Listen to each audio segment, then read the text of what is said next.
So, I am now here with Jill Cordle, and welcome to the SMA's mini-series on the women of Broadway. So thank you for joining us. Well, thank you for asking. So we're just going to start off with the story of you. Okay. So take it away.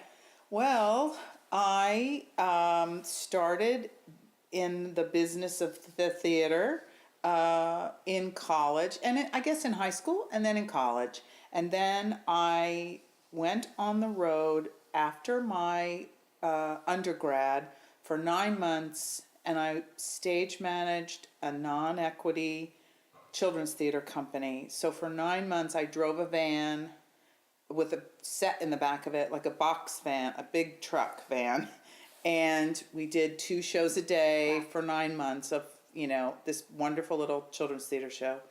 And then I said, I think I don't want to ever do theater again because I'm so tired at 22. Yeah. And I went home to Missouri, and I lived, in my bedroom with my parents and did a food job. And then I got a wonderful call from a friend in undergrad who was putting a student theater building together in Illinois at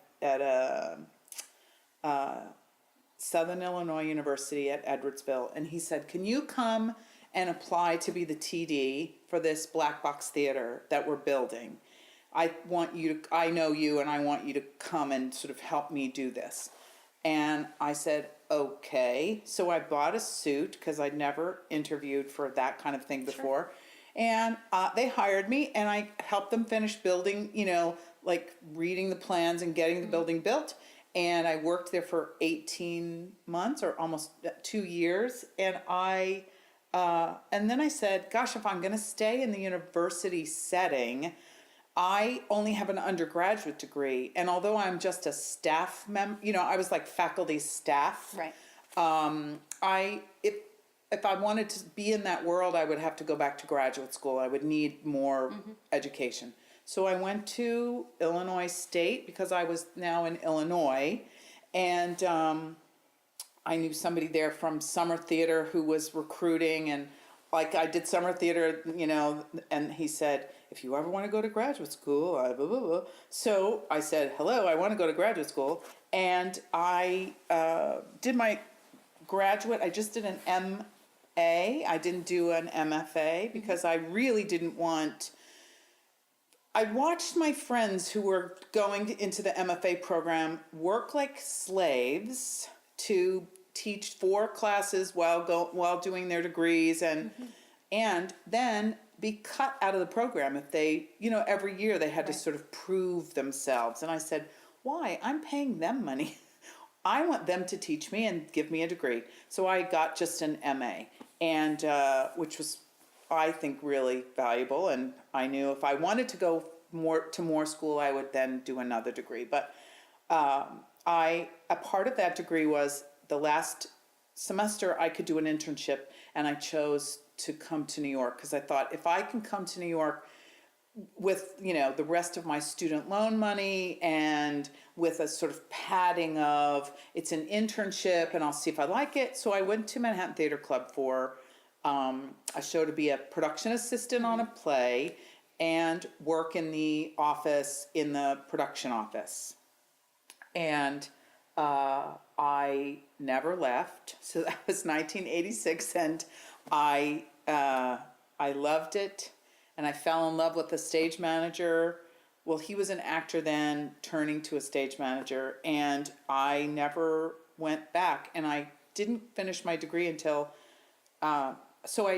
they wanted me to come back and defend my master's thesis and do like oral presentation and all that. And I said, but I'm working. What are you talking about? And they said, well, then we can't give you a degree. And I said, then you'll just have to keep my degree. So in 2005, they called me and said, would you come and be like a, distinguished alum and do master class for blah, blah, blah. And I said, excuse me, folks, didn't get my degree. You realize that, don't you? And they said, well, I think we can work something out. So I went and sat in the dean's office, who was at the time one of my advisors. He was just a professor in the department at Illinois State. And we defended, he pulled my paper out, so embarrassing. read my, he's like, here, you should read what you wrote. And it's so embarrassing, but I wrote it. And one of the subjects was discussing the difference between college theater and professional theater, since I was in New York when I was writing this thesis about the differences I was seeing working in New York. So I said, so 20 years later, how different is it now working as a professional stage manager? So I sat for 20 minutes and then I got my degree in 2005. Congratulations. So now I have a graduate degree. That's fantastic. But I stayed in New York since that moment. I really have not, I didn't do very many things from the time I came to New York that weren't in the theater, working. Very few times I worked other jobs besides stage managing. I've been very lucky, and I've been a stage manager. I did some prop work because that's how I sort of got my, fingers in, like, getting paid to be in somebody's theater. I could do the props, and a lot of off-Broadway stage managers do your own. We used to do all of our own props anyway. Right. Like, all rehearsal props were on us, right, and all of that. So I got a real, taste for buying props at Manhattan Theater Club, that they paid me for a while to do that. And so otherwise I've been lucky. I've been a stage manager, an equity stage manager, since 87, I believe. That's fantastic. Yeah. So you moved to New York. In the back of your mind, I mean, I know that some women have their lives figured out from day one. Like, and know, like, I'm going to have a family, I'm going to have 4 kids, I'm going to have this. Like, did any of those thoughts cross your mind? What were you thinking when you were younger? I never questioned that I was going to have a family. Yeah. Because I come from 4 kids. There was nobody I knew who, there were some people in graduate school who were, adults without kids, and they were thinking maybe they wouldn't, because now they were realizing working in the theater, maybe that would be hard, or how would they figure it in. In the back of my silly little head, I never questioned the fact that I was going to have a family. So it was later than in my childhood dream of when do you have a family. I mean, I didn't get married till I was 30, and I didn't have my first baby till I was 37. Right. So everything got pushed back as late as I felt comfortable doing it. But there was never a question. I always thought that I would make that work. That's great. Yeah. That's great. And do you think consciously or subconsciously did you push all that back? Oh, very consciously pushed it back. Getting married, it was just, that's how old I was when I found the person I wanted to be with. But my husband and I were working stage managers, and really I said, I don't want to have a baby until I get a Broadway show, because I want to be able to prove to everybody I can do this job and not pull myself out of the, working pool, because I knew I would want to take some time off. And so I said, I'm going to prove myself so that I'm in everybody's mind, so that when I say I'm having a baby, they'll remember, they'll know me to hire me after the fact. So that's why we waited 7 years, and that's how long it took. But look, as I said, I'm so lucky. I mean, some people want to be a Broadway stage manager and never get that dream. Right. I was very lucky that happened to me in a timely manner, so that I could have a family with that provision that I set on myself. So, what was your first Broadway show then? I did. I kind of cheated slightly in that I did a big Broadway. I did a tour. I did Cats. I don't feel like that's cheating. Well, and then that was a big show, and I came and I subbed on Broadway when I was pregnant. And when I came home, I got pregnant, and then I subbed on the show. So I said to myself, I am, Wait, so you were on tour? I didn't get pregnant on tour. Okay. But so that was the show I counted as my Broadway show, so that then I could come home and we could try to start a family. And then I did get pregnant, and then I was lucky enough to then sub in on the Broadway Cats. So in my mind, it was like I got my show, and I actually did it on Broadway. And then I had my daughter, and one of the things that I have done in my life and in my career I've been very sort of headstrong about protecting my schedule and my family. In that, when I had both of my children, I was lucky enough that my husband was working, and that I said I would take a year off with both of my children. So I worked pregnant with both of them, very pregnant, and then I stopped working after they were born for an entire year. So I didn't have to deal with, is a job going to be there for me? Like, I purposefully said, I'm not going to look for work or ask somebody to, keep a job for me. It's very important that I say, and I don't do long running Broadway musicals. I do straight plays that are very limited runs. So there was not a job for me to come back to. So how did that work out in terms of timing? Like, so with your daughter, it was, you were coming back from tour, so you were home, you were just subbing.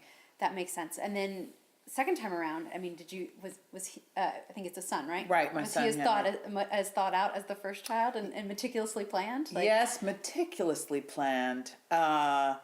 I mean, it's kind of kooky. I think as a stage manager, my life is more planned than probably most people. So he was a very planned baby, and I was working when I got pregnant, and I worked 6 months.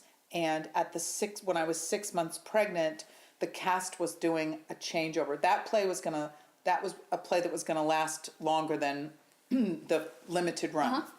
The stars were leaving; they were gonna replace the stars, and it was a perfect opportunity for me to say, at 6 months pregnant, I'm not gonna rehearse all day and do the show at night. I can't physically do that anymore. So it was a perfect time for me to stop working at 6 months pregnant and then take off.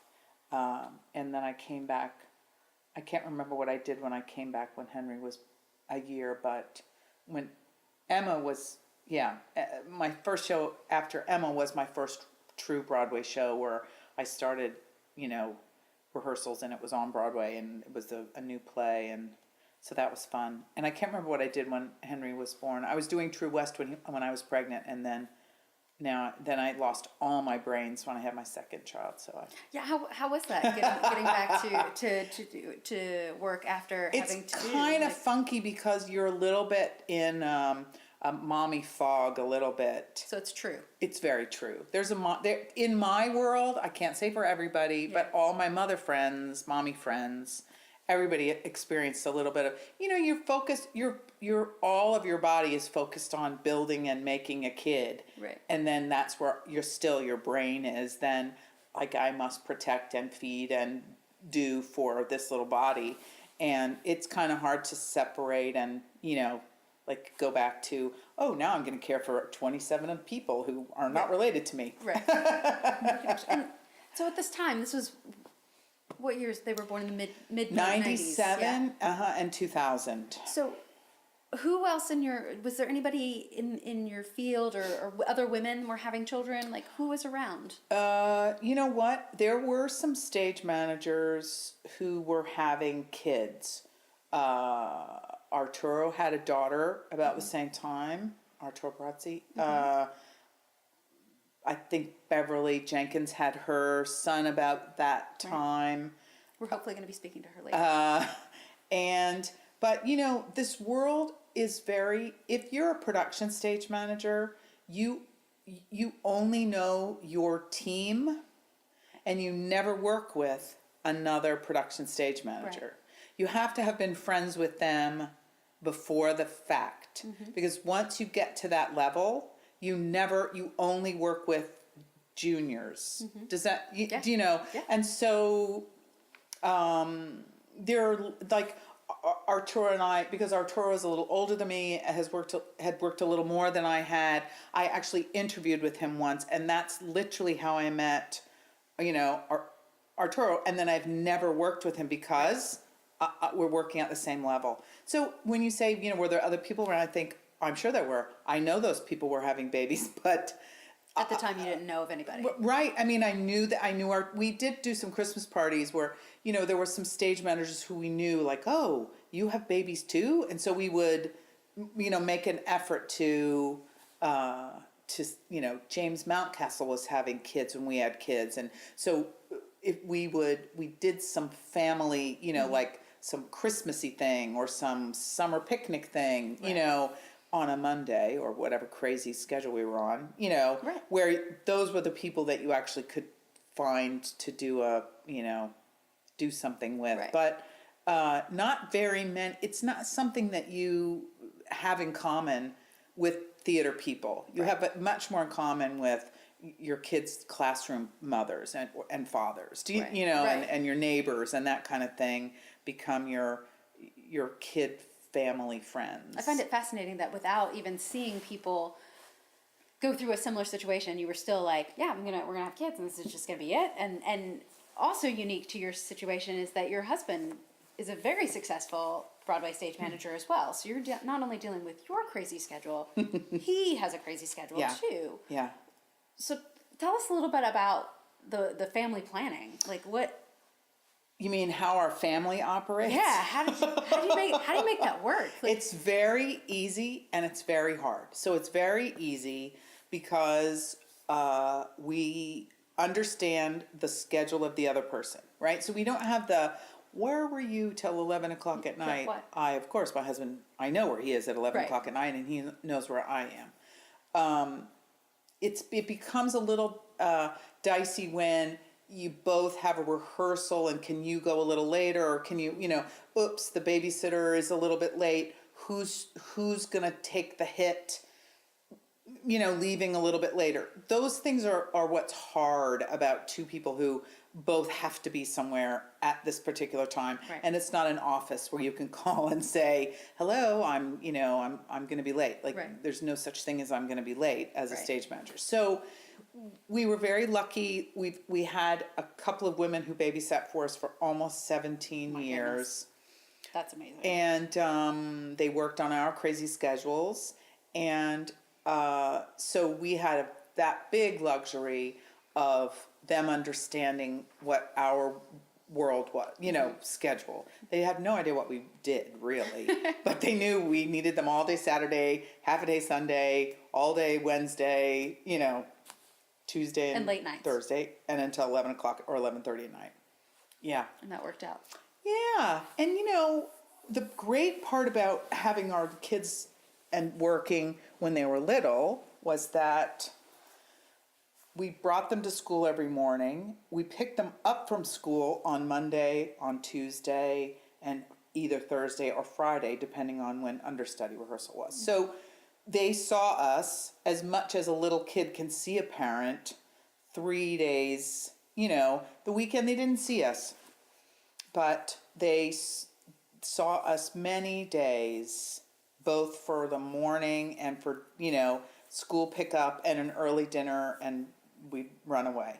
So it was it's a trade-off. We're we always said we have friends who are, a doctor and a banker and it's like they go to work at 6:30 in the morning and they Right. come home at 8:30 at night, and they never see a grade school kid. Right. 5 days a week, that daddy or mommy doesn't see, like they don't do. And we got a lot of that time with our kids. That's amazing. That's Yeah. I never think about that, in terms of the family planning and what the positive side of that. So what do you think your kids would say today about their childhood Well, compared to a stereotypical we, childhood? there were times when they would say, I hate you. You can't go to the soccer game, And then they would say, when can we sit backstage, Mom? So they felt the good and the bad. They felt I missed you on Saturday at 12 o'clock. You couldn't take me to, my best friend's birthday party.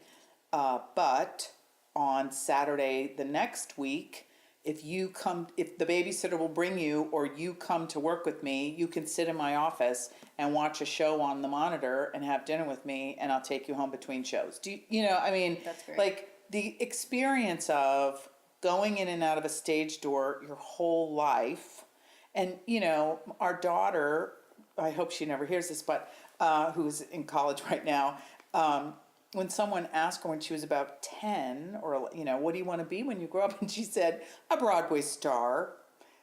Not, I want to be an actor, or I want to be, because in her mind, she didn't that's all she knew. She only knew, she had two Broadway, you know, people who worked on Broadway, who great. only worked with Broadway stars, because that's the venue in which we work. And so she assumed every actor was a Broadway star. And they are.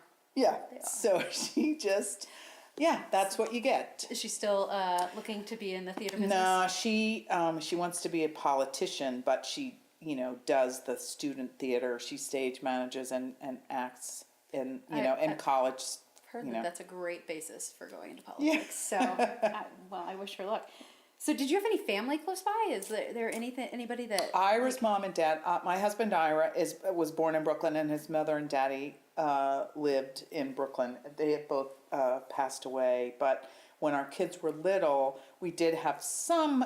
You know, they were not the I'll take the kids every day of the week kind of parents. My father-in-law worked still until he worked the whole time they were little, and but we did have, in an emergency, they could be that emergency person, and so there was a time when one night a week my mother-in-law, that meant we didn't have to have the babysitter 6 days a week, Right. which is an expense that I'm not sure you can afford in this day and age if you're not a Broadway stage manager. Right. Because it's a lot of money to pay somebody 6 days a week to take Right. care of your For family. up to 12 hours? Yeah. Yeah. I mean, Yeah. it's a long time to be working. Yeah. For anybody, not Right. just Yeah. stage managers. Yeah. So how can you think of anything like one of the hardest like situations that you had to deal with in terms of like I have to get to work, but yet something is really, and how you deal with those kind of situations as they come up in the theater, Well, luckily, I have had assistants who, if the babysitter's stuck on a train and I can't leave a 6 and a 4-year-old or something, at home alone, I would, say, I am going to be a half an hour late. But the good thing about being the boss stage manager is you can be a half an hour late if your assistant is there and everything is set up, and unless there's a disaster there, Right. I had a little bit of that extra, call time, built in. Like it's a long time between, crew call and curtain. Right. For that kind of thing, for Right. that, For life. Right. For the babysitter is, I have a kid who's sick and now I need to make, do whatever. Then, as, we had parents, Ira and I both had parents that have been ill and dying, and, I was grateful that at the point in my career in which I could say to the general manager, I have to leave. I have a parent who's dying. Right. And, the assistant was sharp enough and ready enough to take over for me, and the PA was quickly, moved up, and that I, could go for 3 or 4 days and say, I must walk away right now. And I've had general managers and producers who in my career have been, who've understood, and I think, because I present myself with, I am a person who has a life and I have kids, and like, you're not hiring a robot when you hire me. I am a human, Right. and I'm going to just say up front, I have to walk away. I called my husband on Friday and said, I'm taking our son to the emergency room. Can you get your sub in? I would like to not be here all by myself all night. Right.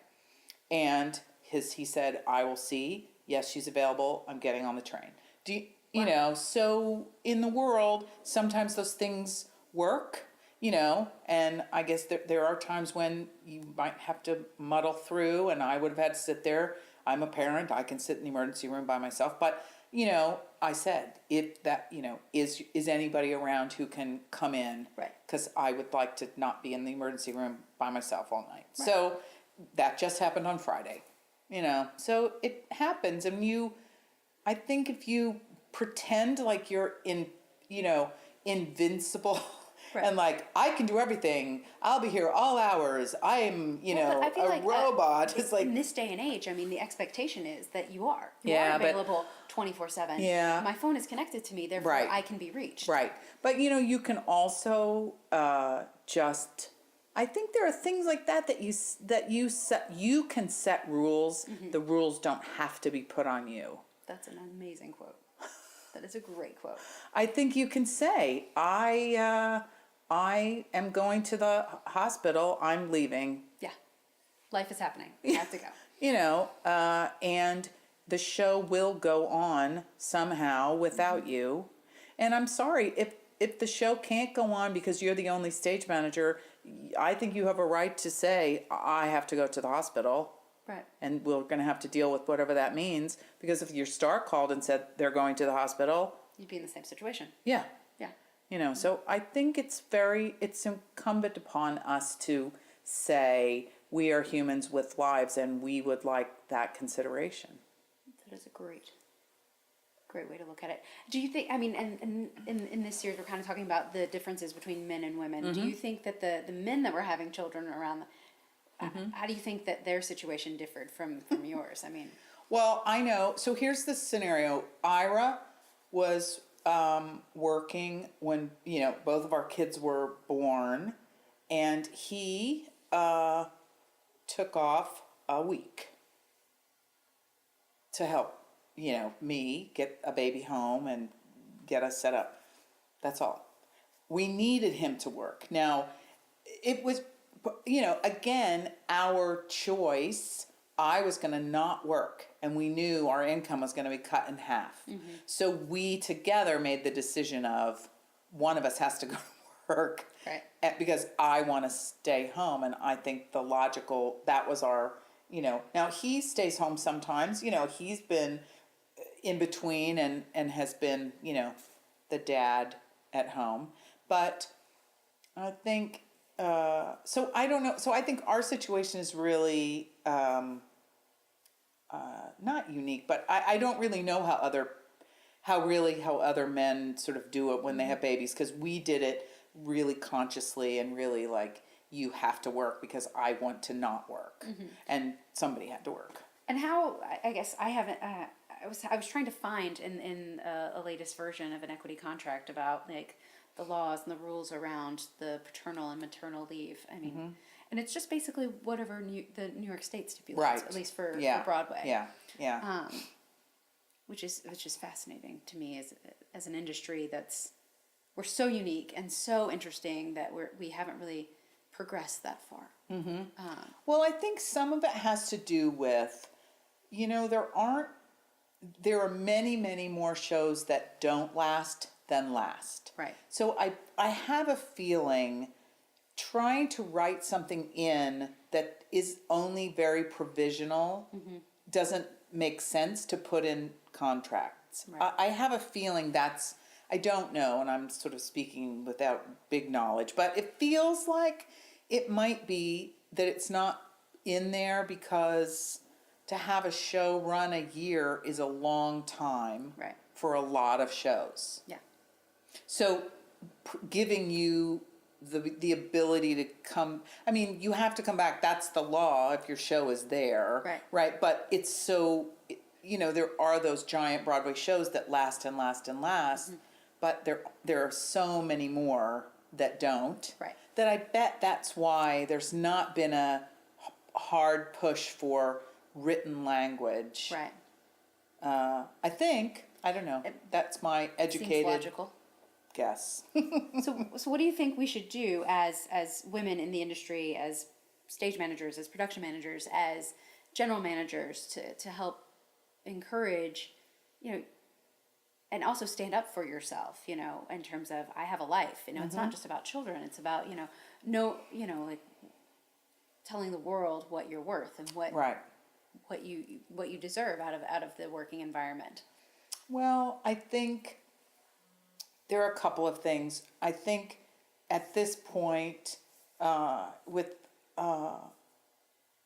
everybody being so connected, like you were mentioning before, your cell phone is, you know, attached to you, and people feel like they can contact you anytime. I think you really have the right to, and you then have to be very willing to accept that if you don't answer, someone else has the right not to answer when you call them. So I think we have to say to ourselves, I don't want to answer texts after 10:30 at night because I have to be there at 8 o'clock like everybody else does in the morning or whatever that is. To say, I'm going to answer them in the morning. And if somebody's, you know, chomping at the bit and frustrated, then I think it's very easy to, I think people need to be able to say, I'm going to go to sleep at night and turn off my phone, and I will answer you at 6:30 when I'm waking up in the morning to come to an 8 o'clock call. Right. Then that's going to have to just be okay. But then you also can't expect everybody to be on back and, you know, like, I need this information. Why are you not answering me? Well, because if you ask for it, you have to accept it. Right. So I think we have to say, if that's what's really important to you, if you're feeling abused, your time is being abused all day off and all night or all morning when you're not called, then you have to accept the rules that you try to put down. I think being a boss is slightly different than being an assistant or being, you know, sometimes there are things that people need to ask of you because decisions are going to be made based on your input. So you might get more phone calls than you would. The assistant can turn off their phone, where a boss can't always turn off their phone. You know, there's just a difference in being having that level of responsibility. Sure. And I also think that you have to really, you know, I think if you let people know that how you use your time and how you show people you use your time, I think if you are in the theater for, you know, ungodly amounts of hours that are outside of your work calls, you might need to let people know that you're there maybe you're doing your own work. Maybe, you know, if you have little kids in the house, like sitting in the office is a much calmer place to sit than at home with two little kids. But it's not like I'm here working and this is everybody's time with me, right? So I'm not saying you don't need to go to the theater earlier and do, you know, it's like, yes, you can do whatever you think your work schedule needs from you, but I don't think people have to do, like, spend 2 hours sitting in the theater, you know, writing a report at night that is like, if something happens and you just need to get that report written and, you know, go home to release a babysitter, you know, be like, I'm writing this report when I get home. Yeah. And if people don't get it till 11:30 or midnight, that's when they're getting it. Like, or you know, so there were things that I just did. I'm not coming 4 hours early if I don't have to. Right.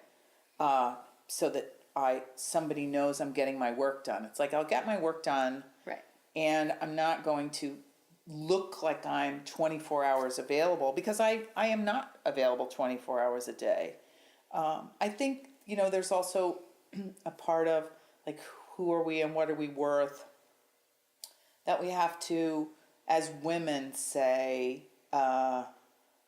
also, I will not, you know, put up with, you know, any sort of shenanigans from the men around us. And, you know, it's changing a lot. It's changed a lot in the 20 years that I've been doing this, that a lot of the men who I work with now in crews and in other, you know, don't actually misbehave anymore, really, towards people towards women that they work with. You don't have to, I don't feel like I have to live through people putting me down because I'm a woman or sexualizing me or, do you know what I mean? I don't feel like I don't feel that like I felt it when I first started. So there's been a distinct change. I think in our little industry, in my little part of that world, Right.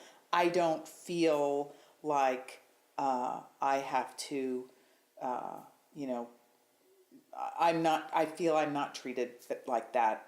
I feel like that was an old feeling. I feel like there are a lot of people in this world who still, because of what's happening in our news and our world, that's still very prevalent. And maybe it is for some people, and maybe some women are treated like that at work still on the Broadway scene. But I think maybe I've done this long enough, and I've put myself out there as a capable, authoritarian stage manager. I know what I'm doing, and when I ask you to do something, that's what needs to be done. And I will ask you nicely because it's your house and not mine, but I will ask you to do it. And I will expect that respect back. Right. And I feel again, I am so lucky. I feel like I grew up with this as everybody else was growing up. I don't feel like there are a lot of those old stagehands who are nasty to women anymore. I really feel like that's changing. So that would be something that 25 years ago, had you asked me those questions, I would have said, oh my gosh, there weren't that many women stage managers. We were not well respected by stagehands because we were not meant to be there in their minds, a generation ago. So I feel like it's different for me. And I feel lucky. Well, you shouldn't have to feel lucky because you're good at your job. I am, but I feel like you. I'm just at this place where I think our industry changed for me. Do you know, I mean, there are people who work in industries where clearly in politics where people still get treated so badly. Right. I don't know that, I don't feel like I'm being treated badly, and I think it's changing in our world that people aren't. So that's why I feel like I'm lucky. This business you're lucky is to growing be in up. a business to that. Yes, Right. Exactly. Right. No, I would absolutely agree with that. So I mean, the key takeaways from what you're saying is set expectations, and especially when you walk into a new show, this is when you're going to get your report. It's going to be at midnight. Don't worry, you're not going to look at it till the morning anyway. So just wake up with it. Yeah. Set your expectations and just be truthful to what's going on in your life. Did you ever come across a time where you felt like you couldn't be truthful about something that was going on? Wow.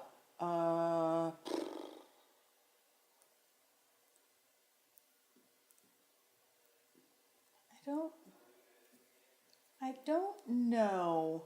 I can't really think of something that, no. No? I don't think so. That's great. I don't think that that's the case. Yeah. That's wonderful. Do you think men think about these kind of situations? No. No. Having a beer, talking about how the female stagehand treated them? Yeah. No. I don't think so at all. I don't think it ever occurred to my husband that, he might be treated differently, in a certain house. No. He's a stage manager. He walks in, he presents himself, and everyone says, okay. Yeah. I come in and I like read the room. Who's the oldest here? Right. Who's been in this house the longest? Right. Who's the top dog? Who's the bottom dog? Who's the, how do I talk to this guy first or does this guy first? Because it's almost always, there are very few houses where there are women who are on the house crew even. There are more and more, but, you just, I don't think, Ira does read the room. I can't say that he doesn't do that, but it wouldn't be something that he would think, I better learn all of this before I open my mouth.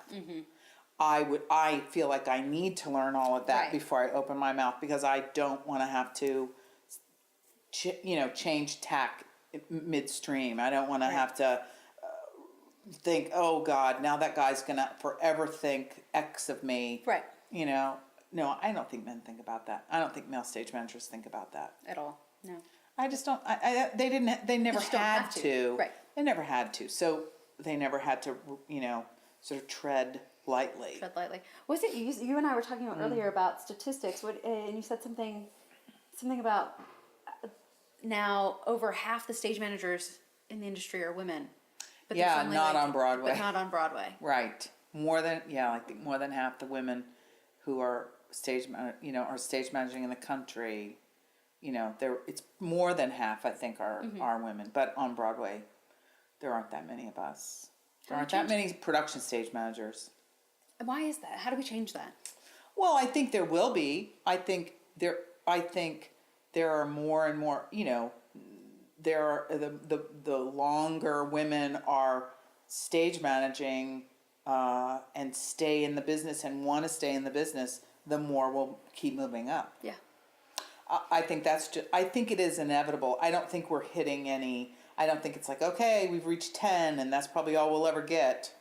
I think It's a slow takeover. it's slow, but it's moving, it's moving. That's great. Yeah, yeah. And people like me are going to retire, and then there has to be somebody. The next one's coming in. There have to be. You've got a solid good decade or so. Yeah. At least. I don't think I want to be more than 65 and be a stage manager. The hours are hard. It's not an old person's job, in my opinion, for this old person. You do what you want, but you're done at Yeah, 65. I pretty much think as soon as they'll give me my Social Security, I guess I have to be 67. That I think that's probably all I want to do. I don't know that I want to be working 6 days a week and, 12-hour days. And That's a lot. it's a lot to ask of your body and your Right. brain, Right. It's not like you can just gracefully grow old sitting at your desk and... Right. It's not that good. No, it's like, can you go to tech again? Yeah. Those are the things that make this job particularly, hard on your body. I think are those kind of crazy hours Right. that are built in that everybody does. Right.